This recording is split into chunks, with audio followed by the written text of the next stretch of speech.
Olá, começa agora mais um assunto de Estado. E hoje a gente vai falar aqui no programa sobre melhorias nas estradas, situação da saúde, hidrovia do Arco Norte, entre outros temas. E para conversar comigo, o nosso convidado de hoje é o senador Irajá, do PSD do Tocantins. Bem-vindo, senador. Obrigado pelo convite.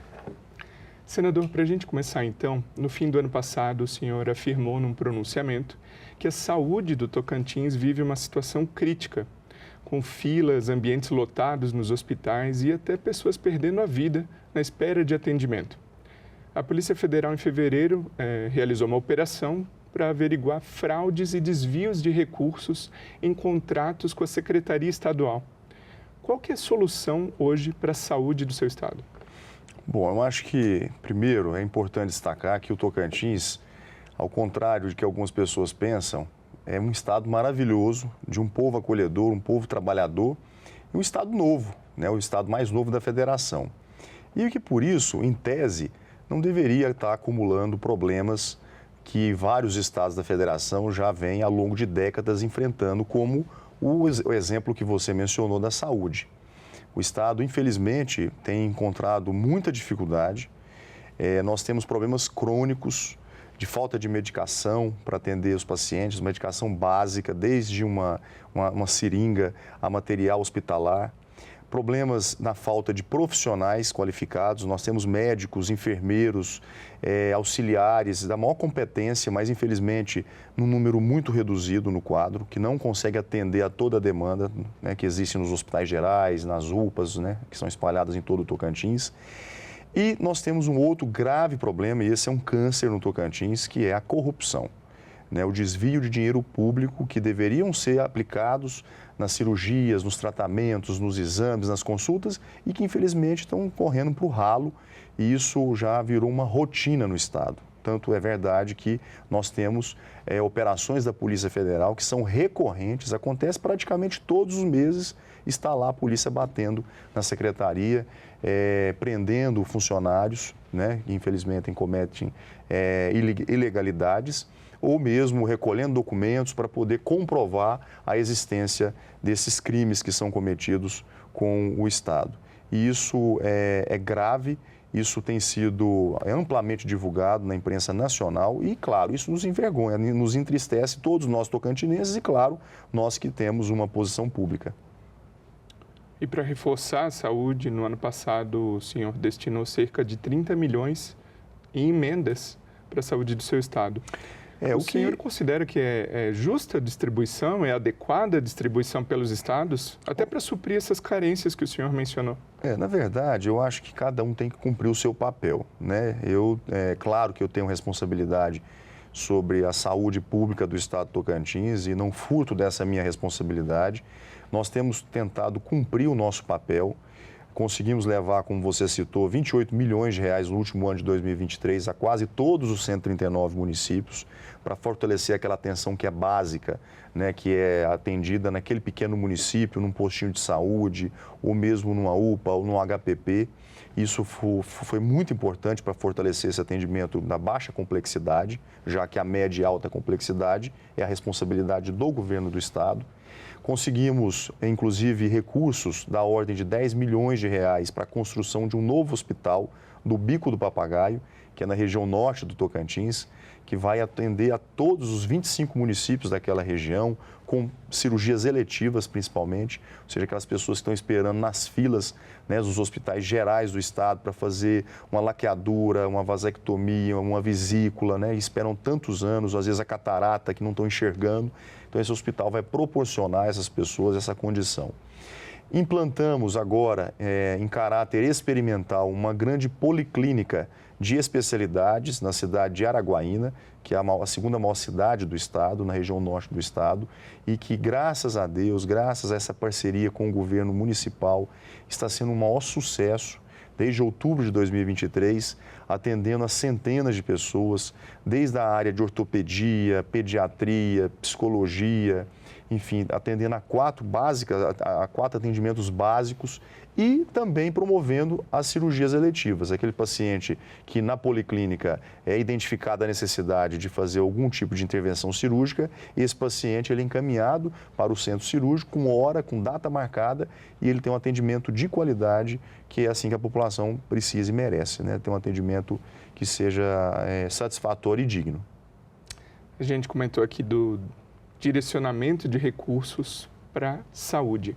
Agora, outro setor muito importante para o seu estado é a educação. Ano passado foram garantidos mais de 26 milhões no orçamento da União para esse setor. Como que o senhor tem atuado aqui na casa para fortalecer também a educação do tocantinense? A educação é o alicerce, né, do desenvolvimento do cidadão, e isso seja na esfera municipal, estadual ou federal. É claro que a educação ela pode ser sempre aprimorada, né? Ela pode ser sempre melhorada. E o Tocantins, infelizmente, nos últimos anos, os indicadores de ensino, de qualidade do ensino básico, ensino fundamental, têm regredido. Isso é ruim a gente identificar isso, né? E é claro que isso requer mais investimento, né? Desde a educação básica, na construção de escolas, na reforma das escolas estaduais, que grande parte delas, muitas delas estão sucateadas, na formação, na qualificação dos nossos professores, que precisam e merecem estar sempre se reciclando para oferecer um ensino de qualidade aos nossos alunos da rede pública de ensino. Então, o recurso, se bem aplicado, certamente ele vem em dobro o resultado, né? Porque nós vamos ter pessoas preparadas para o mercado de trabalho e que vão se formar, que vão poder garantir uma vida digna à sua família e uma formação profissional no mercado. Então, formação para mim, educacional, é básica. Experimente investir na ignorância, né? A gente sempre diz isso por aqui. Todo investimento que você faz na educação, certamente ele vem triplicado o resultado e o retorno. E falando sobre como investir de uma forma boa, como aplicar bem os recursos no Estado, o governo do Estado vem investindo em obras rodoviárias, infraestrutura rodoviária, como, por exemplo, restauração, pavimentação de estradas. No entanto, o Tribunal de Contas do Estado, em conjunto com o Instituto Federal do Tocantins, identificaram várias irregularidades, como buracos, fissuras, entre outras. Então, como fazer para aplicar bem esse recurso de forma que o investimento seja duradouro e de qualidade? A malha rodoviária do Estado do Tocantins, ela já passa de mais de 30 anos, desde a criação em 1988 do Tocantins. E é natural que você precise garantir um programa de manutenções preventivas e corretivas dessas rodovias estaduais, para que, obviamente, essa obra possa perpetuar por muitos anos, o que não aconteceu, né? Infelizmente, sempre tentando apagar o fogo, né, com água, e isso a gente sabe que custa mais caro. Obra boa é obra com qualidade, e nem sempre é o que vem acontecendo no Estado. E é por isso que os recursos são insuficientes, porque a cada momento, passam 5 anos, a rodovia já está esburacada de novo. Aí chega no período de chuva, destroem com as rodovias, passa o período seco, se faz um paliativo, que é aquela operação de tapa-buracos, e aí você vai anestesiar o problema, porque aí vem de novo o problema no outro ciclo de chuva. Então, não há um programa permanente do governo, com uma política que seja duradoura, em que você consiga manter esses programas de manutenção. E esse problema ele é recorrente e nunca vai acabar. A despeito desses problemas que o senhor citou aqui, tem também o desgaste, o próprio desgaste das rodovias. E para desgastar menos as rodovias, outro assunto que o senhor vem dando destaque até nas suas redes sociais é a hidrovia do Arco Norte e a importância desse projeto para impulsionar a economia da região, não só do Tocantins, mas dos estados vizinhos e do país. Como que está hoje essa situação para viabilizar essa obra? A nossa hidrovia do Arco Norte, na verdade, é um grande sonho já, né, de 20 anos ou mais, que nós esperamos agora definitivamente realizar. E quando eu falo isso, não é um sonho só meu, não é um sonho só da bancada federal, não é um sonho só de alguns prefeitos, é um sonho da população, né? Poder oferecer um meio de transporte que é mais barato, ou seja, vai tornar os nossos produtos muito mais competitivos no mercado nacional e internacional, que vai, acima de tudo, garantir também um transporte mais sustentável do ponto de vista ambiental e que está fácil de acontecer, porque o mais importante nós temos, né? Deus nos concebeu, que foi o rio navegável. E agora está faltando apenas uma obra chamada Pedral do Lourenço, na divisa do Tocantins com o estado do Pará, que é um trecho de pedras e que precisam ali ser retiradas para que as barcaças possam, né, transitar com os produtos, né, com as commodities do Tocantins e dos outros estados da região do Mato Piba.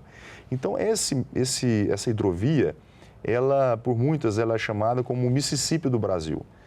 O Mississippi é um rio americano, onde 80% da produção americana é transportada pelo rio Mississippi. E nós temos um Mississippi aqui adormecido, né, que poderia estar sendo utilizado de forma inteligente, garantindo um produto mais barato, economicamente sustentável, muito mais sustentável, e que torna o Tocantins e os estados da região do Arco Norte, que estão ali acima do Paralelo 16, estados muito mais atrativos para investimentos. Essa obra do Pedral do Lourenço, ela já tem parte do recurso garantido, um terço desse recurso, que é 350 milhões. Estamos esperando que o IBAMA possa entregar o licenciamento ambiental e aí nós teremos, finalmente, num prazo de 1 a 2 anos, a hidrovia tão sonhada se tornando uma grande realidade. E eu acho que será um grande divisor de águas na história dessa região do Arco Norte, né, que inclui os estados da Bahia, do Mato Grosso, de Goiás, do Maranhão, do Pará e, claro, o Tocantins, porque nós passaremos a ser ali um grande corredor logístico do Brasil, né, onde toda a produção que acontece nesses estados vão poder ser escoados pela hidrovia e não mais descer via rodoviário por caminhão para os portos da região sul e sudeste do país. E esse projeto, essa obra, vem contando com a participação dos países membros do BRICS, correto? Exatamente. O senhor considera que esse apoio, essa participação dos países dos BRICS tem sido um diferencial no sentido de que, sem eles, o Brasil não conseguia avançar sozinho nessa obra que tem um potencial enorme, mas que a gente não conseguia tirar do papel ou viabilizar? Na verdade, ali nós sempre tivemos alguns entraves, né, alguns problemas de ordem burocrática, como a gente estava citando a questão da licença ambiental, que é necessária, é importante, mas que vem demorando muito, né, para poder ser analisado o processo. E nós vamos precisar de, evidentemente, investidores.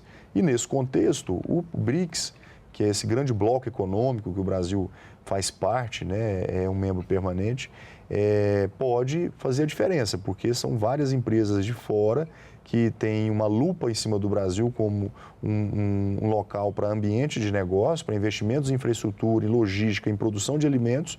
E nesse contexto, o BRICS pode auxiliar esses investimentos e canalizar todos esses recursos para serem investidos aqui. Desde a geração de emprego e renda, na formação de mão de obra, qualificação, investimento na área rural, nas cidades, enfim, é todo um fluxo que vai acontecer a partir do momento que nós tivermos atraído esses bons investimentos aqui para o nosso país.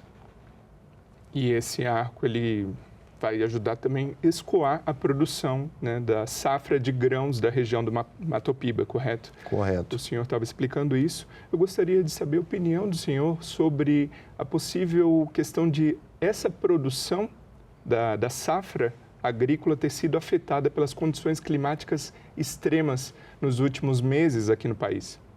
Sim, é bom lembrar que nós temos ali aproximadamente 52% da nossa produção de soja, de milho e de outras commodities estão concentrados na região do Arco Norte, que são os estados que estão acima do Paralelo 16, como eu havia explicado.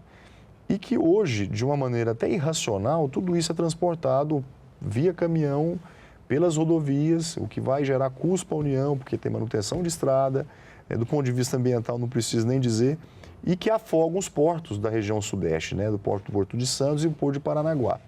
Então, a partir do momento que esse grande projeto ele se estabelecer, nós vamos ter um novo momento na história do Brasil, sobretudo nesses estados, né, que são novas fronteiras agrícolas. Tem grandes áreas ainda que não são produtivas ou porque estão degradadas, ou porque são de baixa produtividade e que passarão a contar com investimentos para fertilizar o solo, para poder fazer essa conversão de áreas degradadas para áreas de pastagens ou para a própria agricultura, produção de grãos, proteína vegetal. Então, eu acho que nós temos a oportunidade, com essa hidrovia do Arco Norte, de ser um divisor de águas na história da produção brasileira.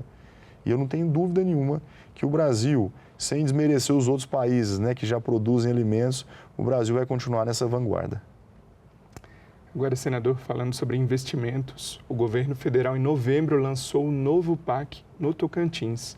A gente tem aqui uma arte para nossa audiência. Entre os destaques, os investimentos previstos: conclusão da ponte sobre o Rio Araguaia, pavimentação das BR 010 e 235, o novo Hospital da Mulher e Maternidade de Araguatins e mais de 3.600 moradias do Minha Casa Minha Vida. Além disso, melhorias de conectividade e fornecimento de energia. Como que o senhor pretende atuar aqui no Senado para garantir que esses investimentos se tornem realidade?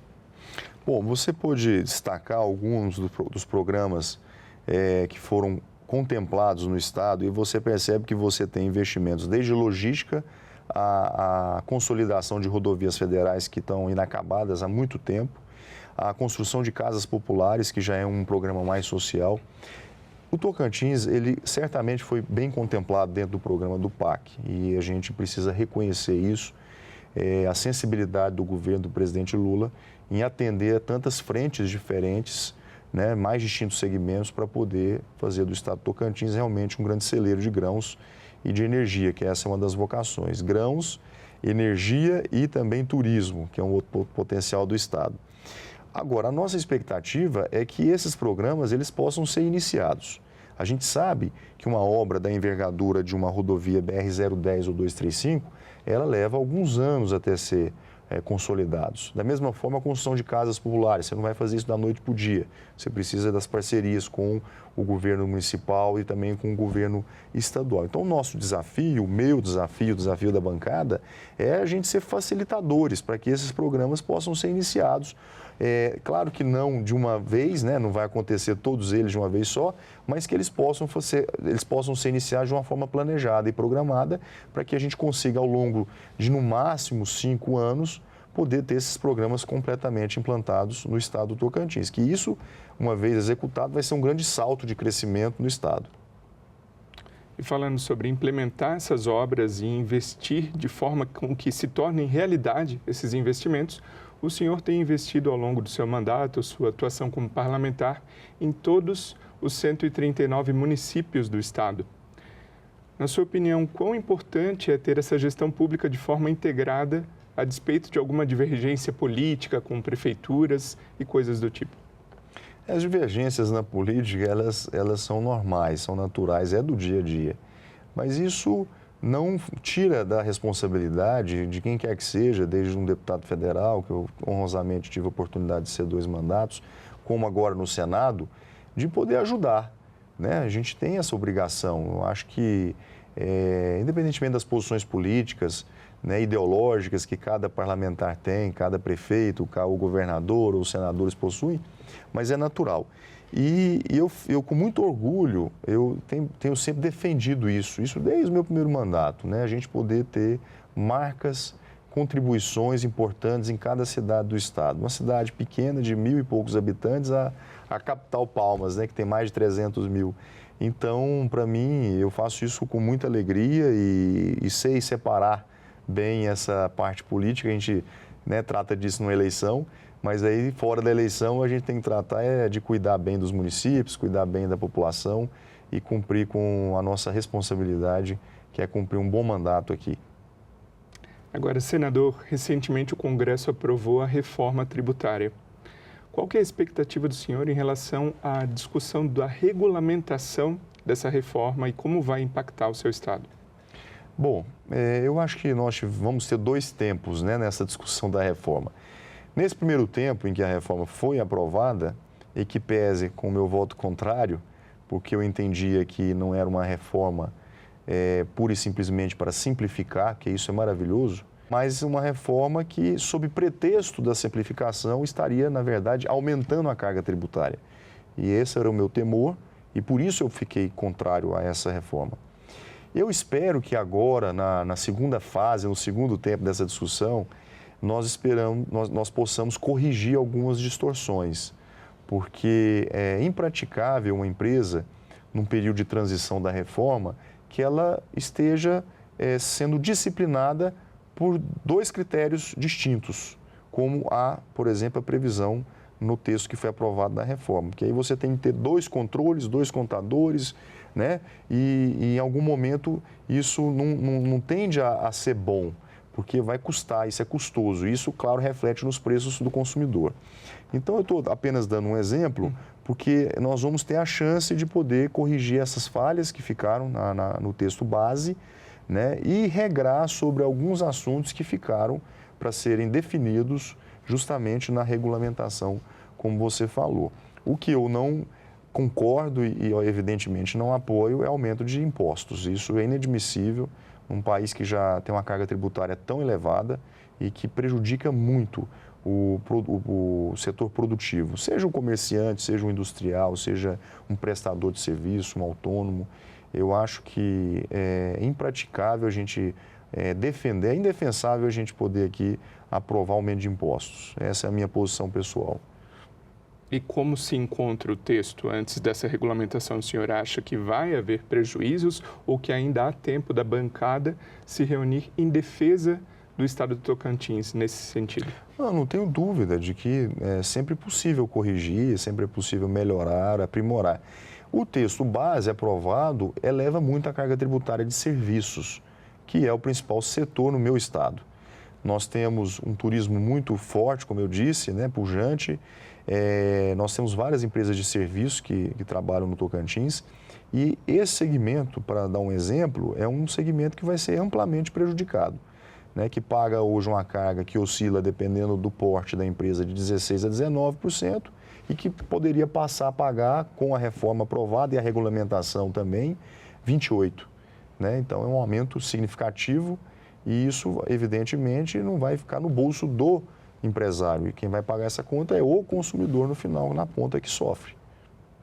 O senhor já comentou algumas oportunidades aqui sobre o turismo no Tocantins.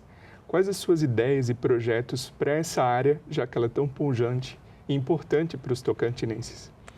Bom, se a gente tivesse um governo organizado, eu tenho dúvida de que o Tocantins hoje estaria num patamar, num nível de outros grandes estados que também têm o turismo como um grande indutor de geração de emprego e renda, né? O Maranhão com os lençóis maranhenses, né? O Rio de Janeiro com as suas belezas naturais, as praias do Nordeste, a Amazônia, Mato Grosso, enfim, as cataratas, né, na região sul. Cada estado, cada região tem um potencial. E o Tocantins tem vários potenciais, né? Nós temos o Jalapão, temos o Cantão, temos cachoeiras belíssimas, temos a capital maravilhosa e, infelizmente, a gente não está sabendo aproveitar essas oportunidades, né, de atrair esses turistas, sejam brasileiros, sejam turistas internacionais, para conhecer as nossas riquezas e as nossas belezas. Eu tenho convicção de que, além do agro, que é muito forte no estado, produção de energia renovável, que é uma grande realidade, nós podemos fazer do turismo talvez o principal setor econômico do estado, desde que existe uma política pública que organize o setor, que estimule a atração de investimentos, né, tanto de investimentos de empresários locais, como também de novos empresários que desejam investir no estado, a saber como receber esses bons clientes, né, que são os turistas. Isso requer da parte do governo uma organização maior. Senador Irajá, nesse ano a gente comemora 200 anos do Senado Federal. Na sua opinião, gostaria de saber quais foram os pontos mais importantes para o Tocantins que passaram aqui pela Casa de 1988 até agora e como o Senado pode continuar atuando para atender às demandas do seu estado. Olha, é uma pergunta difícil, porque 200 anos tem muita história para contar, né? Mas fazendo uma reflexão um pouco mais no passado recente para cá, eu diria que o Senado teve um papel determinante desde lá da Constituinte, 1988, né, da nossa Constituição, a criação de estados, né, como foi o estado do Tocantins, a divisa a divisão do estado de Goiás e criando assim o estado do Tocantins. O Senado teve um papel fundamental.